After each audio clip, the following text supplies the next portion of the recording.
आज हम बात करेंगे एक बहुत अनोखे टॉपिक के बारे में। वेदों के अनुसार भूतों का रहस्य। आसान भाषा में समझना है कि भूत क्या है। भूत का तात्पर्य यह है वो आत्माएं जिनके पास स्थूल शरीर नहीं है। मान लीजिए अपने कर्मों के अनुसार किसी व्यक्ति को 80 साल में इस दुनिया को छोड़ के जाना था, लेकिन वो आत्महत्या करता है 25 साल में। तो 25 साल से 80 साल तक उसको स्थूल शरीर नहीं मिलेगा और वो सूक्ष्म शरीर में विचरण करेंगे, यानी भूत के शरीर में। हमें समझना जरूरी है, आत्महत्या महापाप नरके गमन, कि आत्महत्या महापाप है और इसके कारण चूंकि वो कर्मों में इंटरप्शन कर रहा है, उसे स्थूल शरीर नहीं मिलता। भूत कई प्रकार के होते हैं। वो प्रेत हो सकते हैं, पिशाच हो सकते हैं या वेताल हो सकते हैं।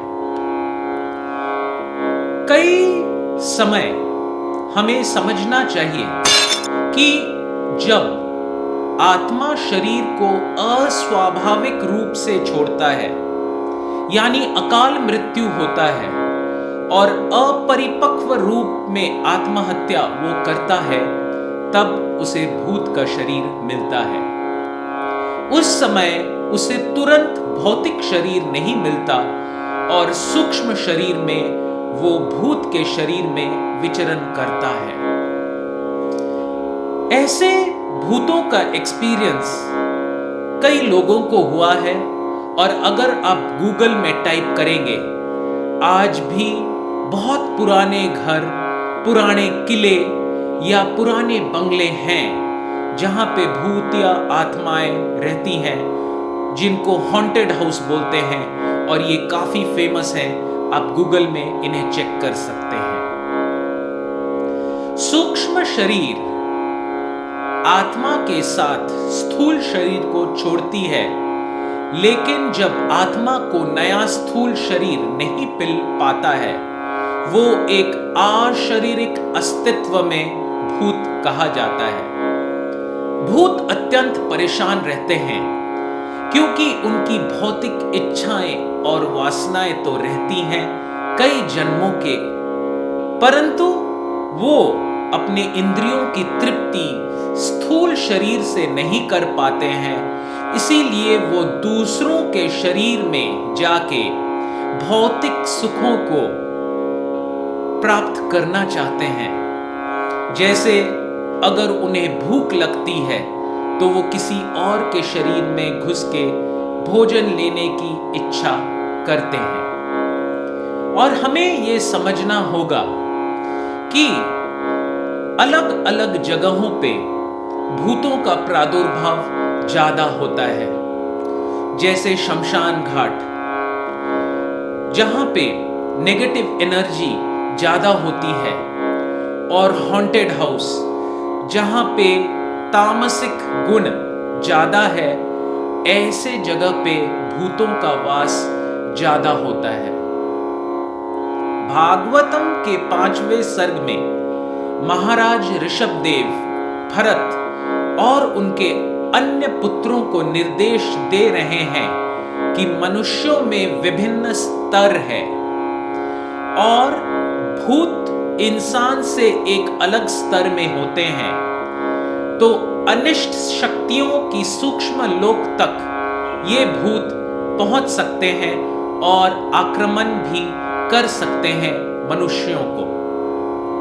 ये मनुष्यों की शरीर में कभी कभी नियंत्रण कर लेते हैं जब तमस ज्यादा होता है, और ऐसे जगहों पे या ऐसे समय पे जैसे मध्य रात्रि, जब अनिष्ट शक्तियों का ज्यादा पावर होता है, तब भूत ज्यादा पावरफुल हो जाते हैं।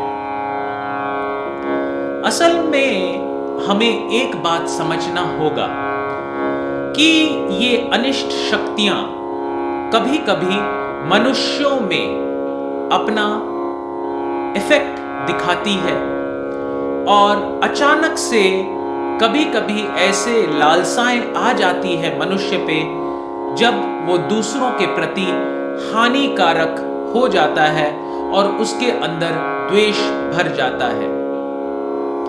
इसीलिए कहा गया है कि जब मनुष्य सत्वगुण में रहता है और सात्विक वातावरण में रहता है तब भूत उस व्यक्ति पे ज्यादा इफेक्ट नहीं कर सकते हैं। जब हम आध्यात्मिक चेतना में रहते हैं तो भूत मनुष्य पे आसानी से कब्जा नहीं कर सकते हैं। अनिष्ट शक्ति मुख्य रूप से अज्ञानता में विद्यमान होते हैं।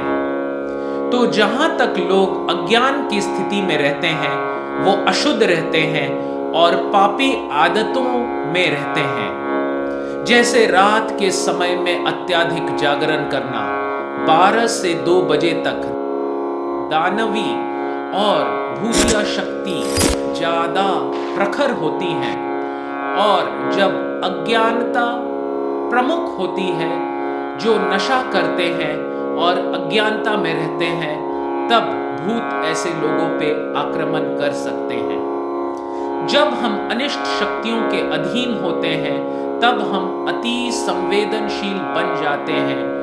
ठीक उसी तरह जैसे भारतीय सैनिक अगर पाकिस्तान में जाके लड़ाई करे तो ज्यादा चांस है कि पाकिस्तानी सैनिक भारतीय सैनिक को ज्यादा हार्म पहुंचाएगा, क्योंकि वहां पाकिस्तान में उसका पावर ज्यादा है। सो जब अज्ञानता अधिक से अधिक बढ़ जाती है और बुरी शक्तियां ज्यादा पावरफुल होती हैं, उस समय पे हमें केयरफुल होना चाहिए और मंत्र का जाप करना चाहिए, साधना करनी चाहिए, शास्त्रों को पढ़ना चाहिए, पूजा पाठ करना चाहिए और हरिनाम संकीर्तन करने से ऐसे भूतिया शक्ति से हम बच सकते हैं। आपको बहुत बहुत धन्यवाद। मैं हूं डॉक्टर सौरभ चौधरी, आपका एंशिएंट इंडियन वैदिक एम्बेसडर। अगर आपको ये वीडियो पसंद आई तो कृपया लाइक और सब्सक्राइब बटन में दबाएं और मेरे फ्री ऐप को डाउनलोड करें।